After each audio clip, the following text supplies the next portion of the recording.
Bon, bah voilà, sorti en 1982, E.T. l'extraterrestre a su marquer les esprits et s'imposer au fil du temps en tant que film culte. C'est un film américain réalisé par Steven Spielberg, aujourd'hui célèbre réalisateur ayant produit les très célèbres Indiana Jones, Hook, Jurassic Park et encore plein d'autres.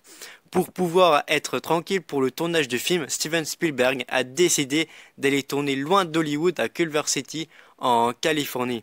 C'est Universal qui produira ce film suite au refus de Columbia et E.T. sera un énorme succès qui se hissera très rapidement dans les films les plus regardés. Le film a coûté 11 millions de dollars de production et a amassé près de 800 millions de dollars de recettes. E.T. l'extraterrestre a été le film le plus rentable des années 80. Il a obtenu 4 Oscars en 1983 et en tout 5 Oscars. Grâce à ce film, Steven Spielberg a pu créer sa société Amblin Entertainment, où le logo qui a été choisi est tout simplement Elliot et E.T. sur le vélo. E.T. a été considéré comme l'un des plus grands films jamais réalisés du cinéma international. À ce dont nous nous rappelons le plus à son sujet et sa très célèbre phrase Téléphone maison. Le film a d'ailleurs remasterisé 20 ans plus tard après sa sortie pour célébrer pour son 20e anniversaire.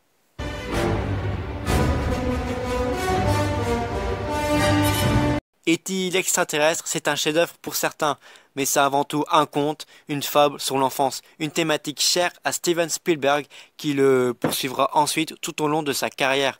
Par le prisme du jeune Elliot Henry Thomas, le réalisateur donne sa propre vision d'un monde adulte qui, selon lui, a perdu toute forme d'innocence. L'acceptation de la différence, le désir de communiquer, la curiosité, le droit de rêver. Voilà ce qui fait défaut aux grandes personnes, mais guide Elliot et sa jeune sœur Gertie Drew Barrymore, 6 ans et des cordes vocales en bon état de marche. Vous noterez qu'hormis la mère d'Elliot, on ne voit aucun adulte de face durant la première partie du film.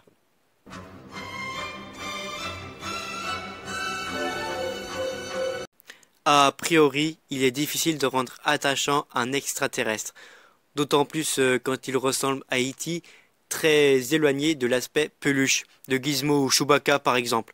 Dans le cas présent, E.T. a un large crâne, des yeux globuleux, une peau épaisse, un nez épaté. Et pourtant, on s'attache presque instantanément à cette créature, créée par l'italien Carlo Rambaldi, un petit alien qui n'a absolument rien d'un ennemi. Contrairement à la représentation que l'on se fait des extraterrestres dans le cinéma en général, son E.T. téléphone maison restera à jamais dans nos mémoires de cinéphiles, tout comme son regard qui trahit ses émotions. D'ailleurs, ce visage ne vous dit rien, car il paraîtrait que le design d'E.T.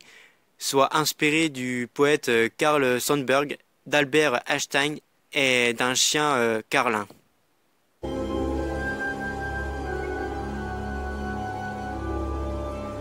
Classé 8e des 100 meilleurs films de tous les temps selon les acteurs, réalisateurs et producteurs d'Hollywood, E.T. prend la tête du box-office en 1982 et la gardera durant 11 ans, jusqu'au moment où le film se fera détrôner par un autre chef-d'œuvre de Spielberg, Jurassic Park.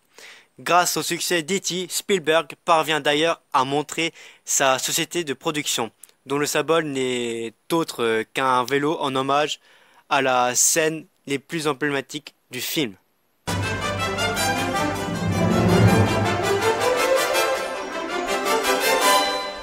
Si E.T. a marqué les esprits au moment de sa sortie, c'est en partie grâce à la musique, que l'on doit au célèbre compositeur John Williams. Les Dents de la Mer, Star Wars, Indiana Jones, Jurassic Park.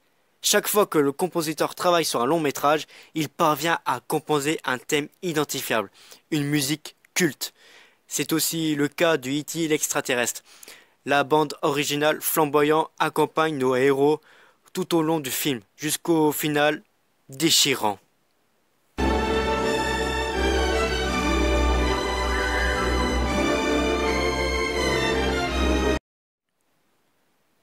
Et ce final, justement, parlons-en.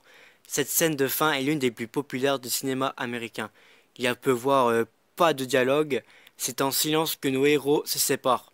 La puissance de cette séquence, véritable condensé d'émotions, et accentué par la musique de John Williams, bien sûr, qui opte ici pour un thème poignant, tenté d'espoir. Elliot ne quitte pas des yeux E.T., qui regagne alors sa navette spatiale. Dans un dernier regard chargé de tristesse, le jeune garçon dit adieu à son ami et le regarde s'envoler en fixant le ciel. Toute la beauté du film réside dans cette scène. Les adultes pénètrent ici dans l'univers merveilleux des plus jeunes, tandis qu'Elliot voit une partie de son innocence s'envoler avec E.T. Déchirant, je vous l'ai dit. Pas étonnant que le film ait reçu une standing ovation lors de sa présentation à Cannes en 1982.